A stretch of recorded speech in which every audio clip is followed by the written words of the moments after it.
നമസ്കാരമുണ്ട്. പറ്റിക്കപ്പെടാൻ വേണ്ടി മാത്രമായിട്ടുള്ള ഒരു ജന്മം, അതാണ് മലയാളി.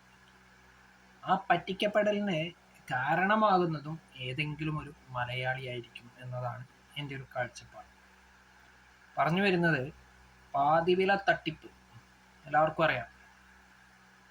അതിൽ അടുത്തൊരു അറസ്റ്റ് കൂടി രേഖപ്പെടുത്തിയിട്ടുണ്ട്. ഒന്ന് രണ്ട് മൂന്ന് അറസ്റ്റുകളൊക്കെയായി രേഖപ്പെടുത്തിക്കൊണ്ടേ ഇരിക്കുന്നുണ്ട്. എന്തായാലും എന്തുകൊണ്ടാണ് നമ്മളെ മലയാളികൾ മാത്രം ഇങ്ങനെ തട്ടിപ്പിന് ഇരയാവുന്നത് എന്നതാണ് ഇന്ന് ചെറിയൊരു അവലോകനം നടത്തുന്നത്.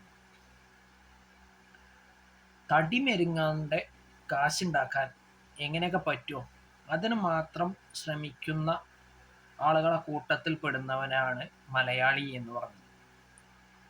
എങ്ങനെ അധ്വാനിക്കാതെ പെട്ടെന്ന് പണക്കാരനാകാം, അതാണ് ഓരോരുത്തരുടെയും ചിന്ത, പ്രത്യേകിച്ച് മലയാളികളുടെ. അതാണ് ഇത്തരത്തിലുള്ള തട്ടിപ്പുകാർക്കൊക്കെ വളം വെച്ചു കൊടുക്കുന്നത്. അതുകൊണ്ടാണല്ലോ ഇത്തരത്തിലുള്ള എല്ലാവിധ തട്ടിപ്പിലും മലയാളി പോയി പെടുന്നത്. അതിന് യാതൊരുവിധ മാറ്റവും ഇല്ല. വർഷങ്ങളായിട്ട് അങ്ങനെ തന്നെയാണ്. ആട്, തേക്ക്, മാഞ്ചിയം, ടോട്ടൽ ഫോറിയോ, സോളാറ്, ബിറ്റ്കോയിൻ, ഒട്ടനവധി എണ്ണം നമ്മുടെ മുന്നിൽ വന്നിട്ടുണ്ടെങ്കിലും അതിലൊക്കെ ഒരുപാട് ആളുകൾ പണം നിക്ഷേപിച്ച് പണം നഷ്ടപ്പെട്ട് സ്വന്തം ജീവിതം തന്നെ അവസാനിപ്പിക്കേണ്ടി വന്നപ്പോഴും മലയാളി ഇതുവരെയും പഠിച്ചിട്ടില്ല, ഇനി പഠിക്കൂല്ല. അതാണ് വാസ്തവം. എങ്ങനെയൊക്കെ പെട്ടെന്ന് പണക്കാരനാവാം എന്ന് നോക്കി നടക്കുന്ന മലയാളി ഇത്തരത്തിലുള്ള വാഗ്ദാനങ്ങളിൽ പോയിട്ട് തലവെച്ചു കൊടുക്കും. ഉണ്ടായിരുന്ന സമ്പാദ്യം നഷ്ടപ്പെടും, ഒടുക്കം ജീവനം നഷ്ടപ്പെടുന്ന കാഴ്ച നമ്മൾ വർഷങ്ങളായിട്ട് കണ്ടുവരുന്നതാണ്. എന്നിട്ടും നമ്മളെ മലയാളികൾ പഠിച്ചിട്ടില്ല എന്നുള്ളത് എന്താ പറയുക, അത് നമ്മുടെ കയ്യിലിരിപ്പുകൊണ്ട് തന്നെയാണ്. നമുക്കറിയാം എവിടുന്നൊക്കെ ഉള്ള തട്ടിപ്പുകാര് നമ്മുടെ കേരളത്തിൽ നിന്നുള്ള മലയാളികളുടെ, കേരളത്തിൽ നിന്ന് മാത്രമല്ല, മലയാളി എവിടെയൊക്കെ ഉണ്ടോ അവിടെയൊക്കെ തട്ടിപ്പിന് ഇരയായിട്ടുണ്ട് മലയാളി തന്നെ. അതിന് വളം വെച്ച് കൊടുക്കാൻ ഏതെങ്കിലും ഒരു മലയാളി ഉണ്ടാവും ചെയ്യും. ഇതിനൊക്കെ ഒരു അറുതി ഒരിക്കലും നമ്മൾ പ്രതീക്ഷിക്കരുത്. കാരണം എന്താ അറിയോ, നമ്മൾ പ്രബുദ്ധരാണ് എന്നുള്ളത് കൊണ്ട് തന്നെ നമുക്കെല്ലാം അറിയാം. അതുകൊണ്ട് നമ്മളെ ആരും ഉപദേശിക്കാൻ വരരുത് എന്ന കാഴ്ചപ്പാടാണ് നമുക്കൊക്കെ ഉള്ളത്.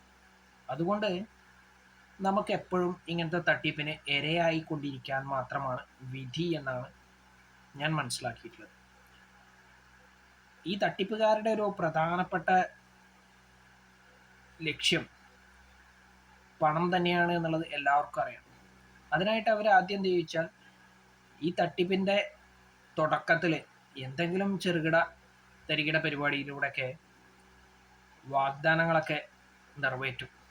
കുറേശ്ശെ കുറേശ്ശെ മാത്രം നിറവേറ്റിയിട്ട് ഈ നിറവേറ്റുന്നത് കണ്ടിട്ട് വീണ്ടും വീണ്ടും മലയാളി എന്ത് ചെയ്യും, അങ്ങോട്ട് ആകർഷിക്കപ്പെടും. ഈ ആകർഷിക്കപ്പെടുന്നത് മനസ്സിലാക്കുമ്പോൾ വീണ്ടും കുറച്ചുകൂടി ജാഗരൂകരാവാതെ ഇരിക്കുന്ന ഈ മലയാളിയെ ശരിക്കും അപ്പുറത്തുള്ളവർ പൊട്ടന്മാരാക്കും.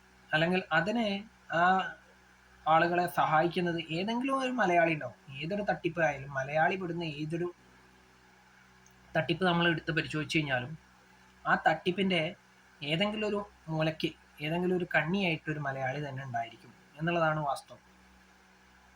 അപ്പം മലയാളി തന്നെയാണ് വാസ്തവത്തിൽ മലയാളിക്ക് പാര പണിയുന്നത്. അതുകൊണ്ട് തന്നെ നമ്മൾ സൂക്ഷിക്കേണ്ടത് ഈ തട്ടിപ്പുകാരുടെ ഇടയിൽ ഉള്ള മലയാളിയെ തന്നെയാണ്. കാരണം അവൻ അവൻ്റെ കാര്യം അല്ലെങ്കിൽ അവൾ അവളുടെ കാര്യം സേഫാക്കിയ ശേഷം മാത്രമായിരിക്കും എന്ത് ചെയ്യുക, ബാക്കിയുള്ളവരുടെ മുന്നിലേക്ക് ഈ ഒരു കാര്യമായിട്ട് വരിക.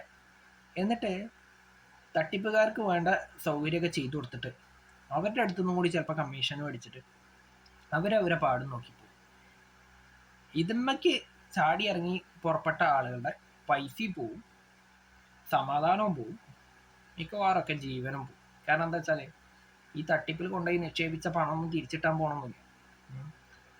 കേസ് കൊടുക്കാനും പറ്റില്ലല്ലോ. കാരണം എന്താ വെച്ചാൽ ഇങ്ങനത്തെ ഉള്ളതൊന്നും നിയമവിധേയമായിട്ടുള്ള ഒന്നല്ല മിക്കവാറുള്ളതൊന്നും.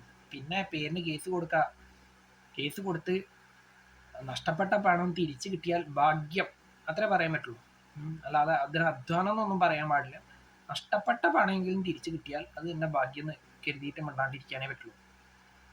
എന്ത് തന്നെയായാലും മലയാളിയെ മാത്രം ആണ് മിക്കവാറൊക്കെ ഇങ്ങനെ പറ്റിക്കപ്പെടുന്നത് എന്നുള്ളതാണ് വാസ്തവം. അതിന് കാരണമുണ്ട്. ഞാൻ ആദ്യം പറഞ്ഞ പോലെ തന്നെ തടി മെരുങ്ങാതെ എത്രയും പെട്ടെന്ന് തന്നെ പൈസ ഉണ്ടാക്കുക, വളരെ കുറഞ്ഞ സമയം കൊണ്ട് പൈസ ഉണ്ടാക്കുക എന്നുള്ള ലക്ഷ്യം മാത്രമാണ് എല്ലാവരുടെയും ലക്ഷ്യം. അത് തന്നെയാണ് ജീവിത ലക്ഷ്യം. സ്വസ്ഥമായിട്ട് ജീവിക്കാൻ വേണ്ടിയിട്ട് ഒരുപാട് പണം വേണം. പക്ഷേ അതിന് ഇങ്ങനത്തെ മണ്ടത്തരങ്ങളിൽ പോയി ചാടുകയല്ല വേണ്ടത്. അതിന് അതല്ലാതെ തന്നെ എത്രയോ നല്ല നല്ല മാർഗങ്ങളുണ്ട്. അതൊന്നും സ്വീകരിക്കാതെ ഇങ്ങനത്തെ ഉടായിപ്പ് പരിപാടിയിൽ മുഴുവൻ കൊണ്ടുപോയി തലവെച്ച് പണവും മാനവും ഒടുവിൽ ജീവനും നഷ്ടപ്പെടുത്താൻ മാത്രം വിധിക്കപ്പെട്ടവനാണ് മലയാളി എന്നാണ് എൻ്റെ ഒരു കാഴ്ചപ്പാട്. അത് ഇപ്പോഴത്തെ കണക്കിൽ ഒരിക്കലും അവസാനിക്കാനും പോകുന്നില്ല, തുടർന്നുകൊണ്ട് തന്നെ ഇരിക്കും. കാരണം എന്താ അറിയോ, ആക്രാന്ത ഒരിക്കലും മാറില്ലല്ലോ. ഈ ആക്രാന്ത എന്ന് തീർന്നോ അന്ന് മാത്രമേ നന്നാവുള്ളൂ. അത് മിക്കവാറും തീരെ അവനവൻ്റെ ജീവൻ പോകുന്ന സമയത്ത് മാത്രമാണ്. അപ്പോഴേക്കും ഒരുപാട് ബാധ്യത ഉണ്ടാക്കി വെച്ചിട്ടുണ്ടാവും. ചിലപ്പോൾ സ്വന്തം വീട്ടുകാർക്കോ കുടുംബക്കാർക്കോ എന്തിനധികം നാട്ടുകാർ വിചാരിച്ചാൽ പോലും തീരാത്ത അത്രയും കടമൊക്കെ ഉണ്ടാക്കി വെച്ചിട്ട് അല്ലെങ്കിൽ ബാധ്യത ഉണ്ടാക്കി വെച്ചിട്ടാവും പല മലയാളിയും ജീവൻ വെടിയുന്നത് എന്നുള്ളതാണ് വാസ്തവം.